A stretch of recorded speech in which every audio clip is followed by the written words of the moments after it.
What's going on, Pokepon crew? I am Michael. This is my brother Ariel. We run Ted's Pokepon here in Norwood, Ohio.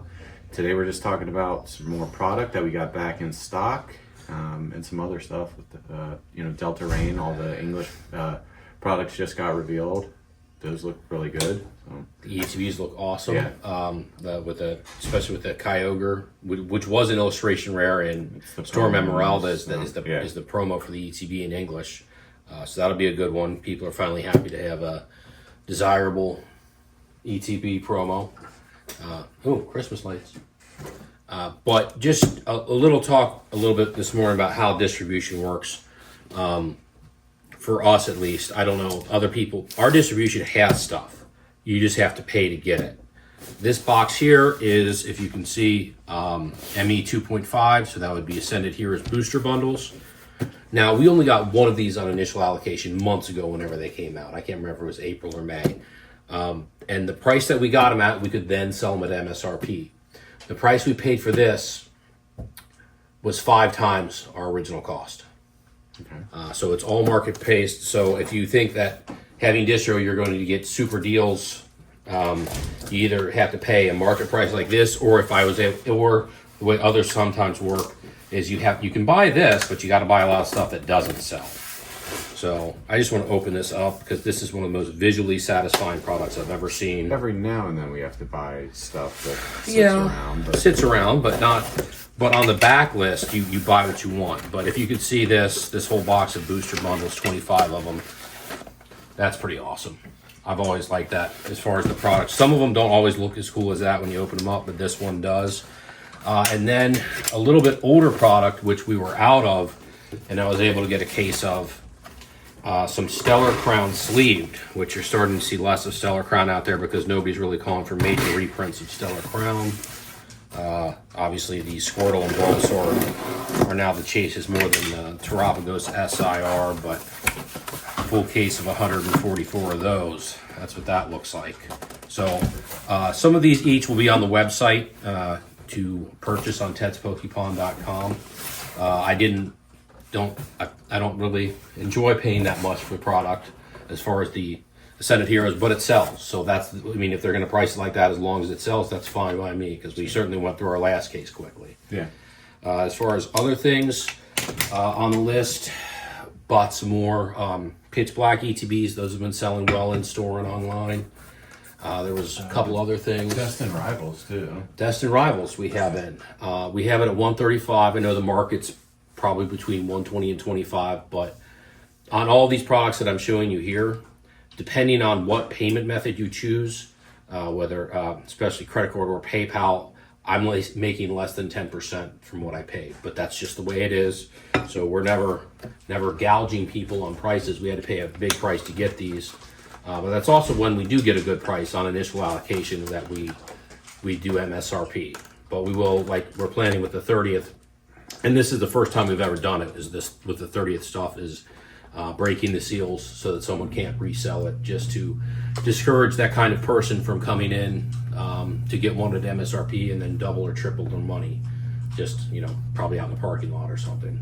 I think I saw there's been a few sales already completed on eBay of some of the Pikachus from the 30th, and it wasn't as bad as I thought on the prices. We can put some of them up here if you want, but like just futuristic, the common stuff. Oh, okay.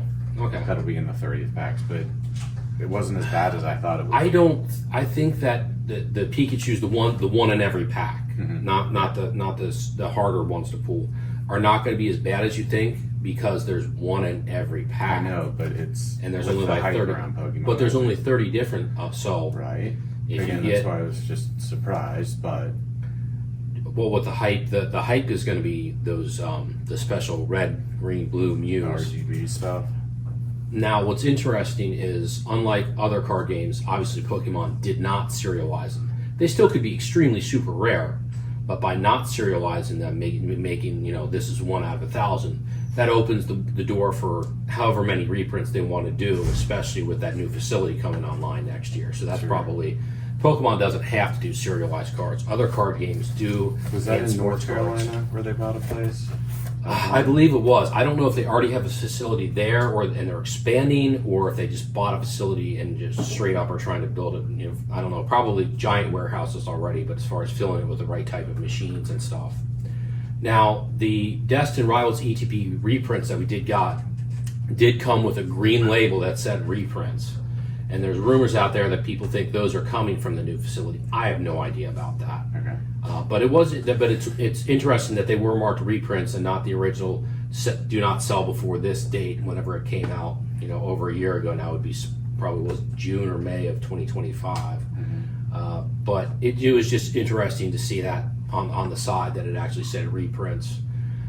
The thing is with ETBs is the price has kind of stabilized around that 120, 125 range, but the amount of people that are holding large amounts is more than we know of. I was watching Rudy Alpha Investments last night. He had a video come out, and he had people contact him. He's buying those, if somebody wants to sell them to him, he's buying loose ones for 90 if it's in a case for 95 each. He had people contact him that own between 500 to 5,000, and these were individuals who use bots and botters, and so we really have no idea how much supply was soaked up by that type of thing, to where somebody who has the money, obviously, or at least the credit card limit, to be able to buy that much amount of product and just sit on it for a little while, but then now they're trying to panic flip it.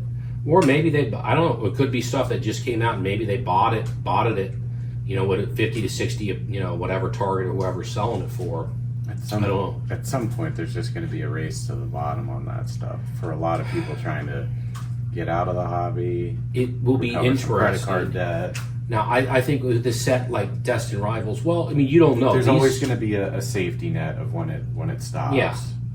Destin Rivals is a different set in that it's definitely, as far as the main sets, not the specialty sets, not 151 or Paldean Fates or Prismatic. Of the Scarlet Violet era, main sets, Destin Rivals, right now it's the best one. So that's why the booster boxes are still holding up at the price they're holding, even though they've dropped a lot. And even though they apparently this is a huge reprint of the trainer boxes, they're not dropping off. They're not going back to MSRP, because there's people who are like, hey, if you do want to sell for just under 100, they'll buy everything. Yeah. Because they're smarter people and they have the capital to do that. But just as far as the general public not being able to find these at MSRP, which affects our price, because if people are flipping, whether it's TCG Player or eBay, anywhere where you can actually track the transaction, and they're still selling for 2 times to 3 times, you know, in between MSRP, that affects my price for my distributor. So I can't get them. I'm not getting them for $50. I'm not getting them for $70. I'm not getting them for $100. I'm paying more than $100 for each ETB.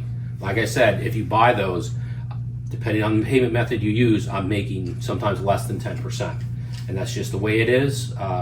But they'll all sell eventually. It's not that big a deal. I don't really buy on credit. I wait till we can purchase enough stuff with a bank wire, so therefore we're not carrying credit card debt. The only time we ever actually use our credit card is on initial allocation stuff, which always sells out anyway, and then you just pay that off at the end of the month. So Right. yeah.